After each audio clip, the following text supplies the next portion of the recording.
Welcome back to the deep end. If you are here, it means you're ready to bypass the surface level chatter and get right to the core of the material.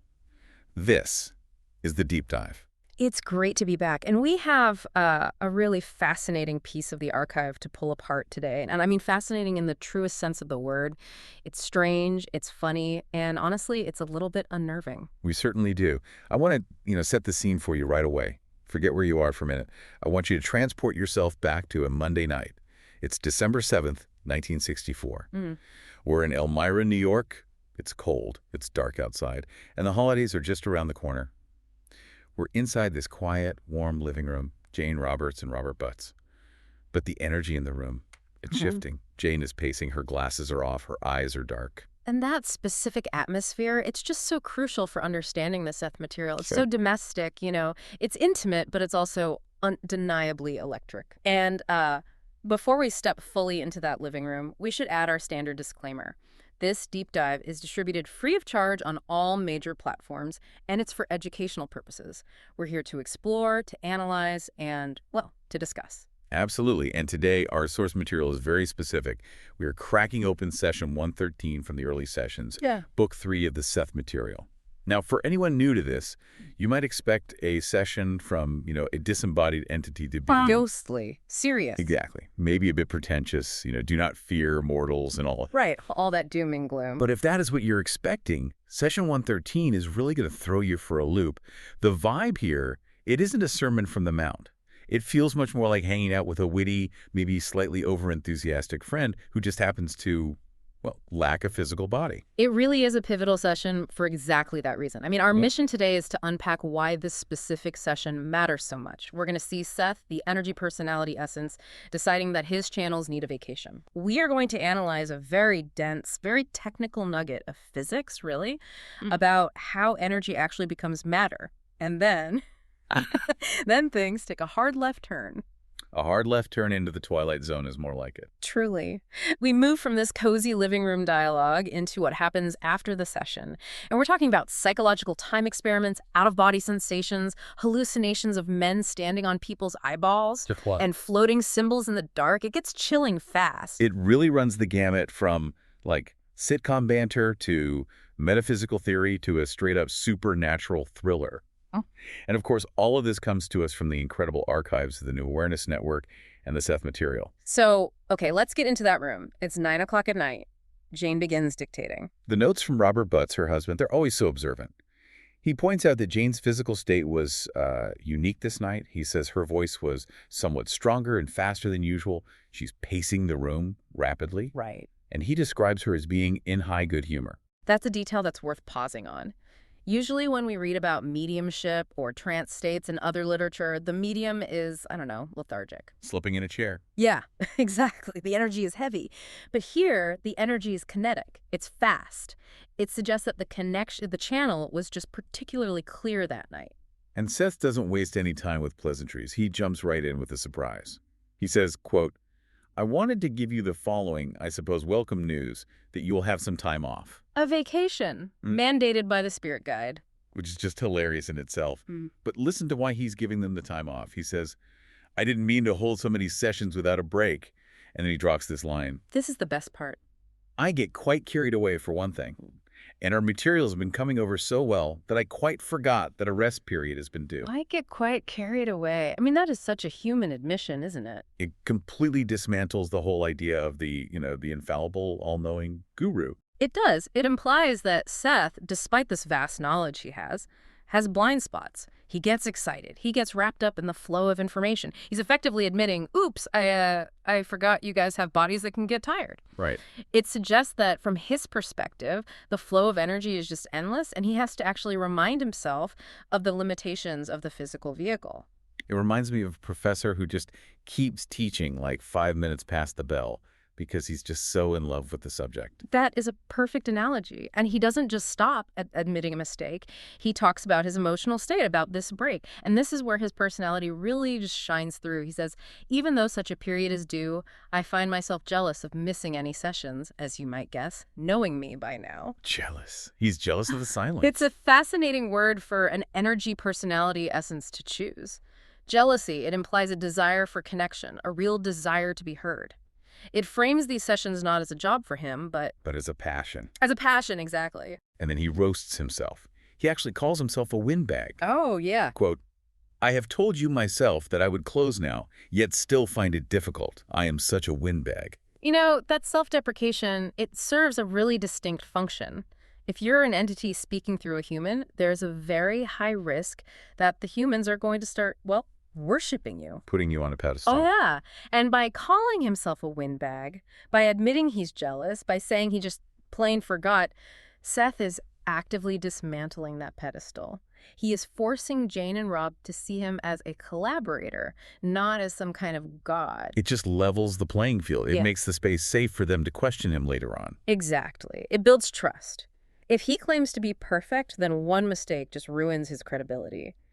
But if he claims to be a windbag who gets carried away, He has room to be complex. he has room to be complex, and he's a little clingy too, in a good way. He tells them, I may look in on you now and then. It would be quite difficult for me to let you go completely for one whole week. It's like that friend who leaves the party but then keeps texting you from the car just to make sure you're still having a good time. I'm watching you. Yeah. But, in a benevolent way. It just highlights that the connection isn't some transactional data dump. It's a real relationship. Yeah. And that relationship culminates in this really charming, funny banter about Christmas. And we have to remember, it's December 7th. Right. The holidays are the whole context here. So Seth asks them point blank, what are you going to give me for Christmas? Which, if you think about it logically, is just an absurd question. What do you get a non-physical consciousness? A new tie? A gift card? Rob's response is so honest, though. He just says, I don't know, what do you want? And Seth's reply is just, it's classic, Seth. It's witty, but with a real dash of the mystical. He says, I will not come loaded with lights like a Christmas tree, but you can never tell. I may come decked out in some other manner. If so, you will know. Decked out in some other manner. That imagery is so vivid. It's playful, but there's a hint of power there, you know? Like, I might show up as a sparkle in the air, or a sudden realization you have, or maybe just a shift in the room's temperature. It humanizes the entity while at the same time maintaining the mystery. And I think that's the key takeaway from this first section of the session. It just breaks that stereotype of the stoic, distant spirit. It creates a relaxed vibe. And that relaxation is critical. It is, because when the channel is relaxed, the information flows better. If Jane and Rob were terrified all the time, the mental enclosures we're about to talk about would be, constricted. Well, speaking of mental enclosures, let's pivot, because Seth can't just say, Happy Holidays and sign off. He can't help himself. He's a windbag, remember. He promises a short session, and to be fair, it was short. It ended at 9:23 p.m., but he just had to drop this one heavy piece of theoretical physics on them before he left. This is the real meat of the session. The rest is sort of garnish. This is the protein. He starts by saying, the point that I wanted to make. Yeah. And then he introduces this concept of mental enclosures. Now, we need to put our thinking caps on here. What, in the context of the Seth material, is a mental enclosure? To understand this, we have to back up a little and define a core Seth term: camouflage. In Seth's terminology, the physical world, so the chair you're sitting in, this microphone, your own physical body, all of that is camouflage. So it's a mask. Right. It's the disguise that energy wears so that we can perceive it with our physical senses. The real reality is the energy that's underneath all of that. So the question Seth is answering here is, okay, how does that raw energy become the camouflage? How does it actually get into our reality? Okay, so if I have a thought or an impulse of energy, how does it turn into a physical object? Seth states, in all instances, energy, individualized energy, materializes itself on any or within any field through mental enclosures. Through mental enclosures. So it's like a mechanism, a doorway. A doorway is a great way to think of it. A doorway, or maybe a valve. He's very specific that these enclosures are not formed of any camouflage. They aren't made of atoms or molecules. They are, and this is a direct quote, entry points formed of pure energy for its entrance and eventual manipulation within a given field. So before something becomes a thing, a physical object, it has to pass through this specific entry point. Yes. Think of it like a nozzle on a high-pressure hose. The water is the raw energy. It's chaotic, it's powerful, it's formless. To get that water to do something specific, to spray in a specific pattern, it has to pass through the nozzle. The mental enclosure is that nozzle. It shapes the energy as it enters the physical dimension. And he says these entries are initially simple. Yes, initially simple, with, however, all potentialities for possibilities of complexity inherent in them. That sentence is so dense, but it's beautiful. That sounds like he's describing a seed. That is the perfect analogy. I mean, think about an acorn. If you hold an acorn in your hand, it's simple. It's small, hard, distinct. It's a mental enclosure of biological potential. But inherent inside that simple form is the potential for the massive oak tree, the complex root system, the leaves, the bark, the entire photosynthetic process. The complexity is locked inside the simplicity. Right. It's all there in that one entry point.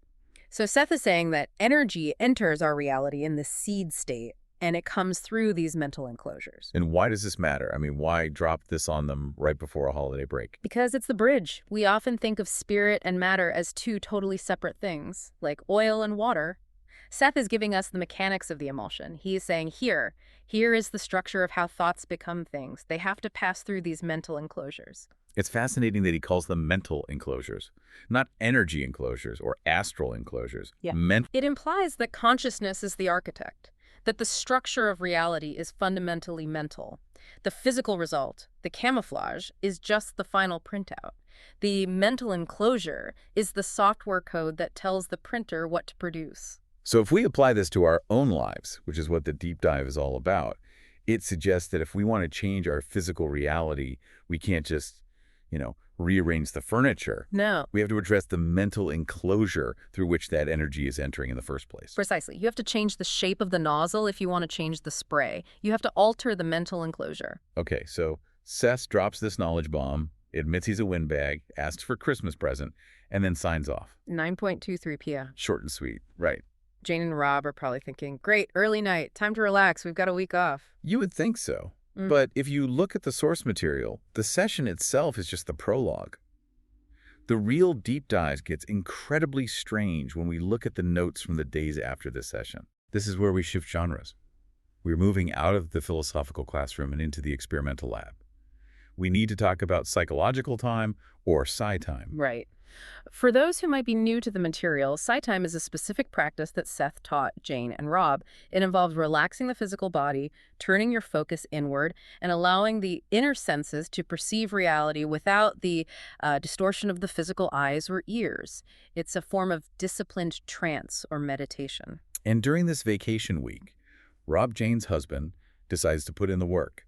He has some experiences that are, intense is putting it lightly. Let's look at his notes from December 8th, just one day after the session. He's lying down, eyes closed, trying to enter the state of psi time.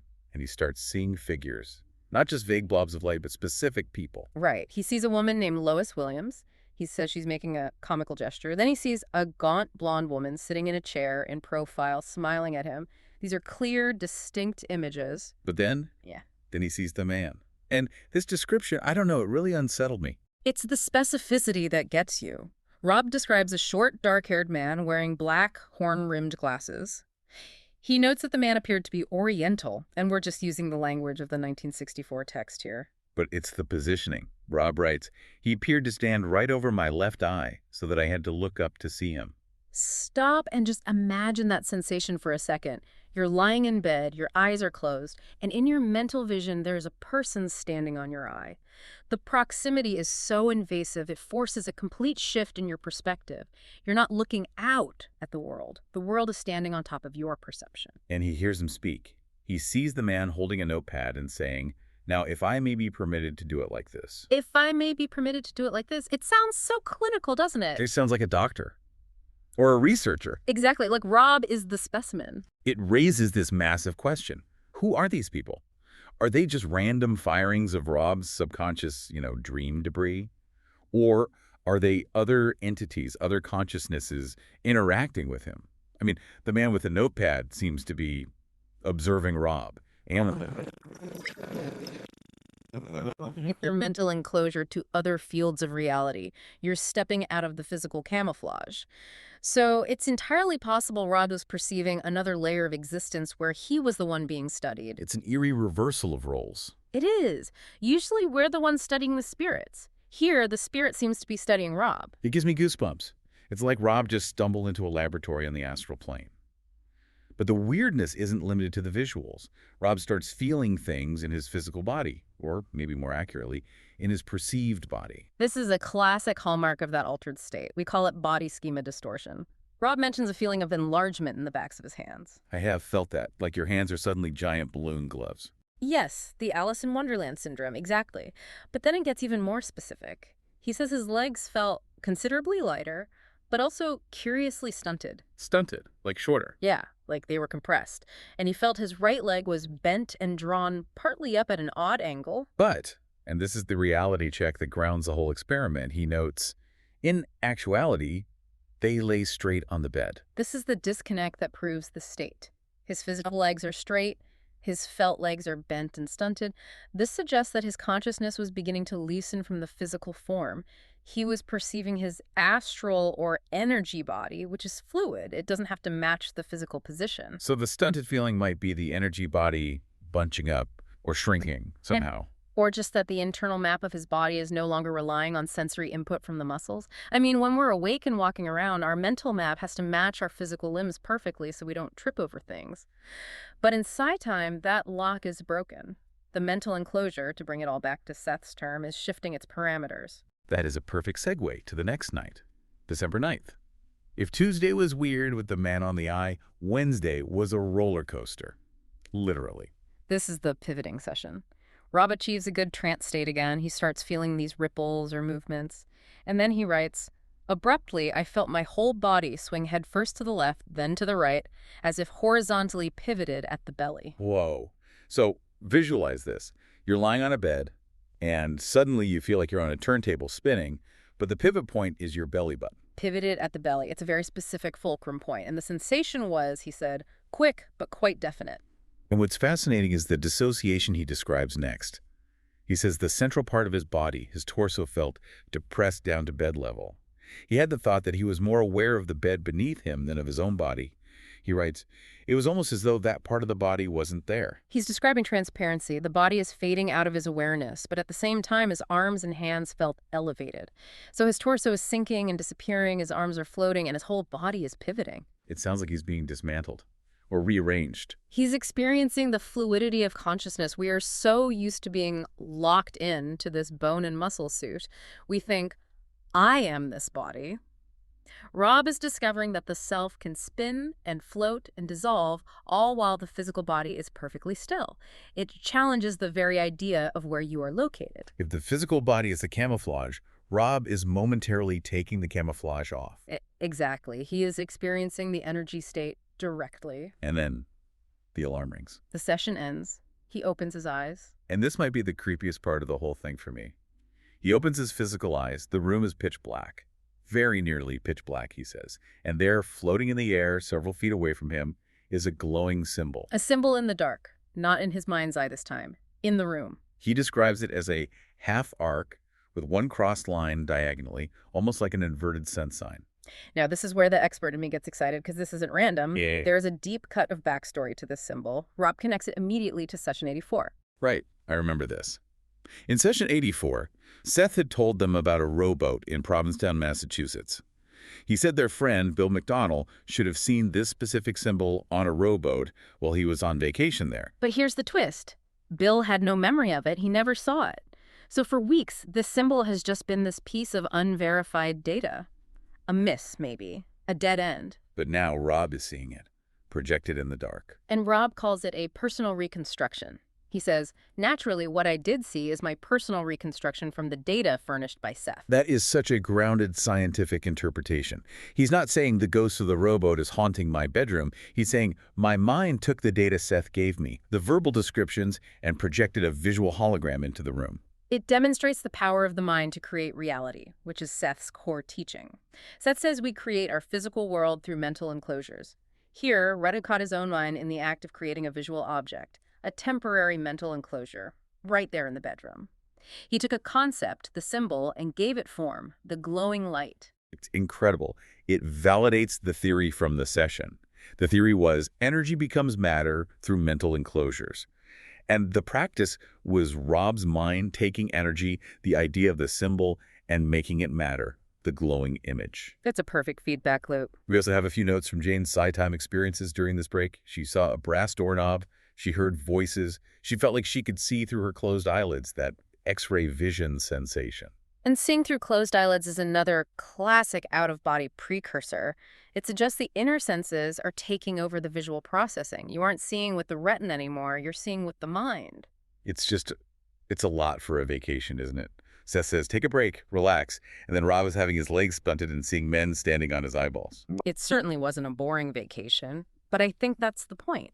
The work with Seth isn't just the dictation. It isn't just sitting there writing down words. It triggers an expansion of awareness in the people involved. The break from the sessions allowed Rob and Jane to process the energy in a different way, through direct experience rather than intellectual translation. That's a really important distinction. The sessions are intellectual, the side time is experiential. Exactly. And looking at session 113 as a whole, you see this beautiful synthesis.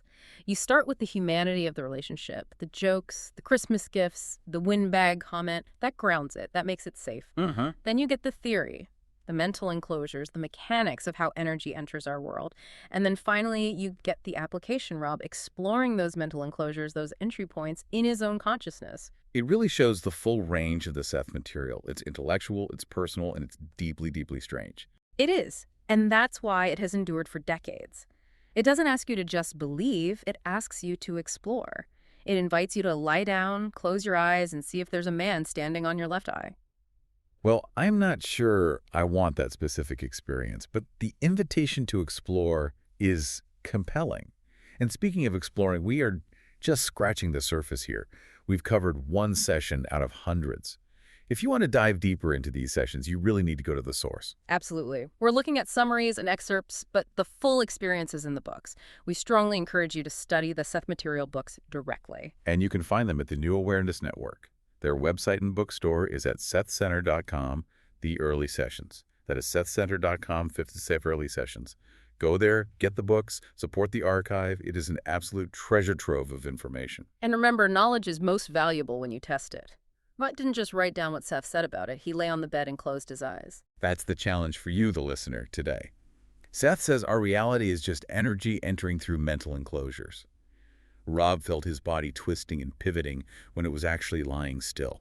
It raises that fundamental question of identity, doesn't it? It really does. So I want to leave you with this provocative thought to mull over until our next deep dive. If your consciousness can pivot, swing, and float while your body stays perfectly still, which one is the real you? The one lying in the bed or the one swinging through the dark? That's the question. Thanks for taking the deep dive with us. See you next time.